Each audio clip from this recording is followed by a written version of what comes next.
I cite 1 Peter 3:15. In the NIV it says, "But in your hearts revere Christ as Lord. Always be prepared to give an answer to everyone who asks you to give reason for the hope that you have, but do this with gentleness and respect." And I might add, those who ask. And like St. Augustine said, preach the gospel all over the world, and if you must, use words. Amen. Also, Socrates stated, "An unexamined life is not worth living." And I believe that we should always be ready to share what and why we believe in Christ, and our lives should bear witness to Him, a true living testimony. So I wrote this out so I wouldn't go off on rabbit trails, so please bear with me. So a long time ago, in a state far, far away, I made my appearance. The last and only girl in a traditional nuclear family. I had 2 older brothers and the parents, as my grandkids call them, who had moved to Florida, Tampa Bay area from New York to raise their family. My father was a plastics manufacturer in his father's business here in Tampa. And he was from a Swedish-English family descent. His grandparents were immigrants through Ellis Island. My mother was a stay-at-home mom from Italian-Irish parentage. Her grandparents were immigrants through Ellis Island. I learned that my country was a land of opportunity and a place where you could succeed.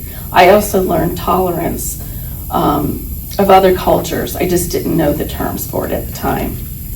I never knew a time apart from God, although my parents did not attend church other than my christening or baptism in a Catholic church. They were the most godly people I knew.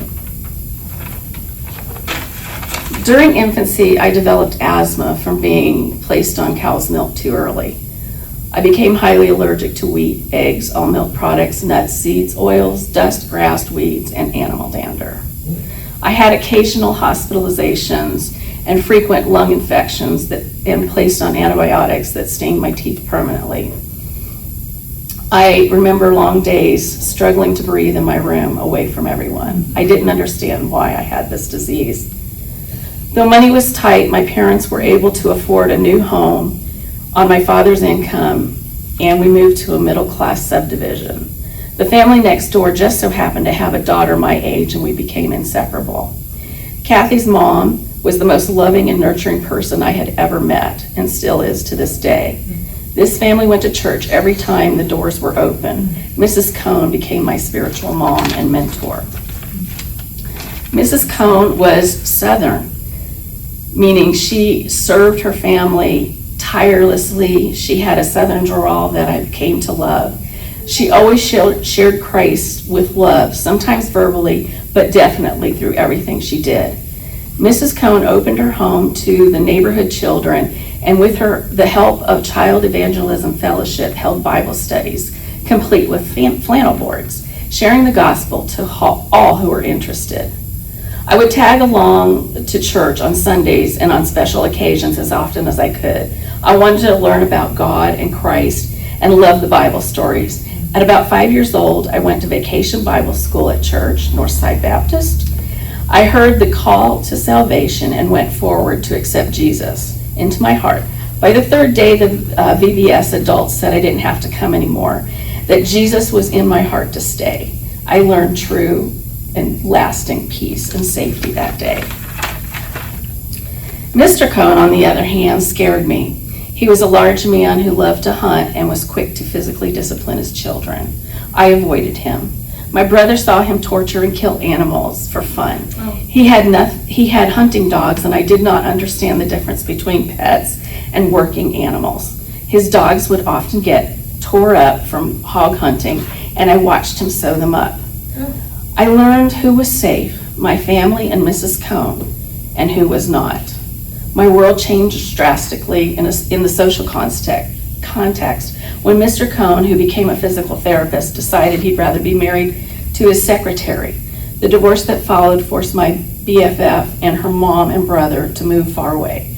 I learned bad things can happen to good people, even those who love God and serve selflessly. home, I was the apple of my father's eye and held a place of honor in his heart. My throne was on his lap, much to the disdain of my mother and jealousy of my brothers. This did not mean I was not disciplined corporally, which was swift and heavy-handed. I learned that there was painful consequences to poor choices and disrespect. I'd much rather be on the right side of the law. My father also did not believe in coddling or enabling. He often said he did not want to raise a hothouse flower. I learned the meaning of carrying my own cross. He cautioned me to beware of those who would lay their burdens at my feet and expect me to carry them.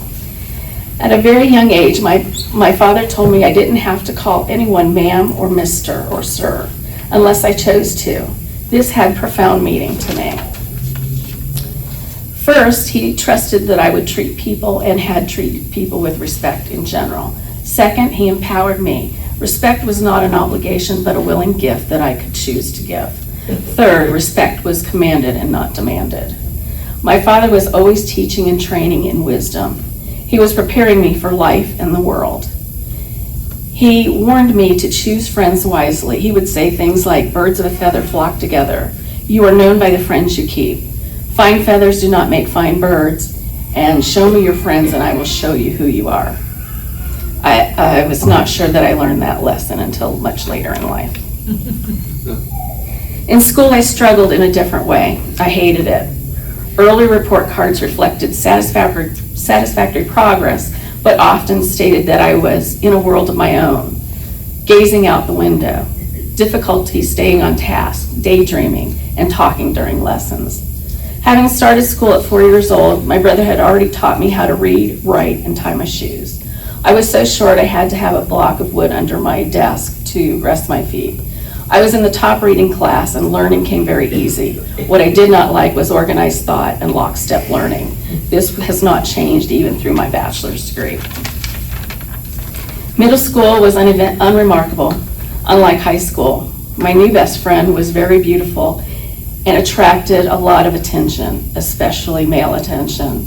This attention came with drugs, lots of free drugs, and again, lots of boys. Debbie's parents divorced within a year of our friendship, and she was looking for male attention. At 14, she had an abortion while I was on vacation.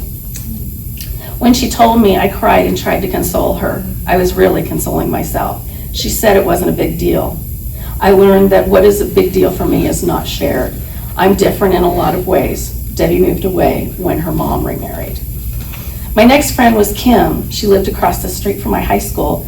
She had a pool and a beer keg. Gone were the days of drugs, hello alcohol. Kim's mom was a former model. Kim was also very beautiful, and there was a long line of boys. I learned or realized that I have the love of a father. My heart was full. I did not need a lot of male attention and all that it ensued. That all changed when my brothers were forcibly admitted to a drug rehab. Drugs and alcohol never became an issue for me. By the grace of God alone, I feared not being in control of myself or my surroundings. My parents, however, were hurt, angry, and just over it. My father became so angry one day that he threatened my life and I had to flee the home. First, I fled to Kim's house. The whole family were alcoholics and she liked to throw her exotic large parrots on me just for fun. Another friend who was already married was an option until her stay-at-home husband started to hit on me. I learned at 17 I had no life skills and I needed help. Not ideally, but that help came in the form of my first real date, who was 5 years older than me and wanted to be married. I moved back home to finish high school, but things were tenuous at best. I became pregnant that summer and given an ultimatum: get an abortion and the parents would pay for college or get out. I learned that defying authority to follow my own convictions on that day was imperative. My date became my husband and the father of my 2 children. It was at this point I entered into Christian counseling for help. My husband, a professing believer, had just as many issues as I did, 2 hurting, wounded people trying to raise a family. He was of Pennsylvania Dutch heritage and background and was illiterate. I was trying to fix him and me. The trouble is, he didn't want to be fixed, and I needed a miracle. I learned I am the only one responsible for myself and my response to life. My husband tried to control me with money, even our basic needs. I learned a different kind of golden rule then. He who has the gold makes the rules. Okay. I vowed to never depend on a man again. The provisions came with a steep emotional, psychological, and physical cost, one which I wasn't willing to tolerate.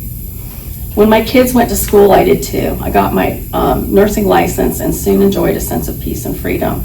This was met with the accusation of me having affairs with doctors and on and on.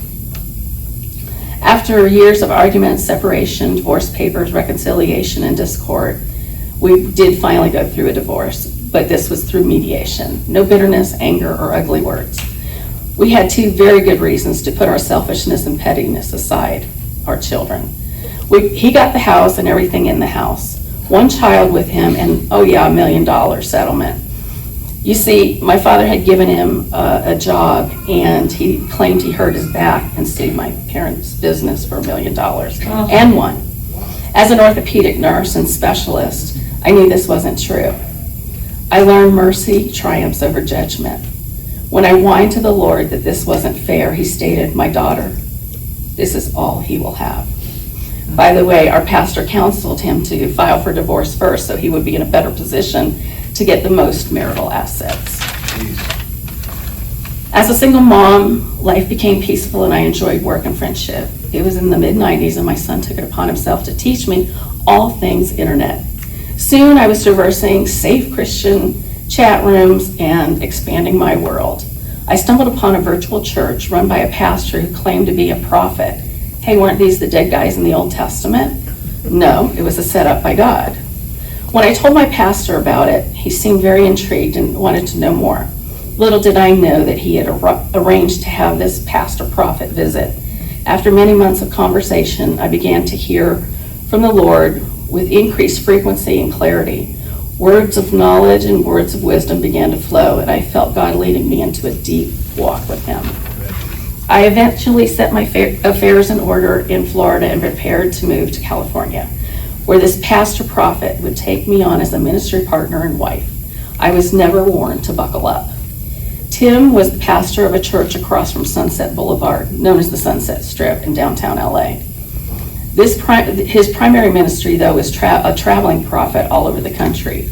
God had signed me up for spiritual boot camp, and it was quite a ride. I learned what he meant to live by faith. My assets were frozen. My nursing license had not yet cleared. In spite of me having done everything necessary, I was dependent on this man and God. But you remember that vow I said that I would never depend on a man for anything? God was after it. The I wills is rebellion or like witchcraft. God showed up and showed out. It seemed everywhere I turned, I saw his hand of love, mercy, promise, and grace. I was learning to trust my God in ways I never dreamed. I was healing. I was captivated. I was soaring with him. We were invited all over the country, house churches, private venues, meeting with other prophets and big name ministries. God had taken me on a whirlwind tour into the deeper recesses of his nature. I soon was prophesying, laying hands on the sick and seeing them recover, knowing when to speak and knowing when to hold back, all the while learning how to live, move, and have my being in him. This lasted for 5 years until I began to experience the dark side of the flesh. Tim had been bitten by the sheep and other shepherds and began to take it out on me, the closest one to him.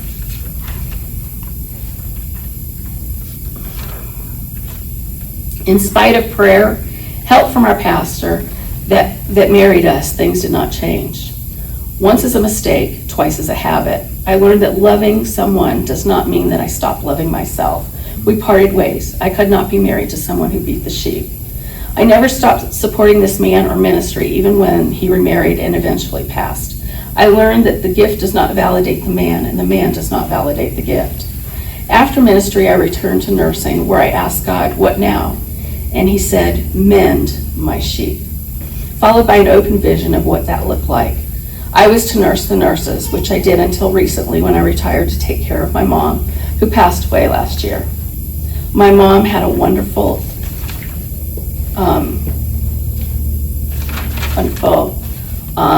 experience in Clarkville, Tennessee. When my father was in the Army, this was before children, she always wanted to live in Tennessee. 6 years ago, when my son and his family decided to move here, I asked him to look for a vacation home for me. One popped up just down the holler. I learned out what a holler was. God was up to it again. I found my dream condo in Florida, had the money, but could not make it happen. I finally realized it was God. I stopped squawking and listened. My mom purchased this home for me for my 60th birthday. When she passed away, she and my dad set me up for life, both literally and financially. To be continued. But wait, I have bonus content if you care to hear it. It's very brief. Important life lessons I learned from my dog.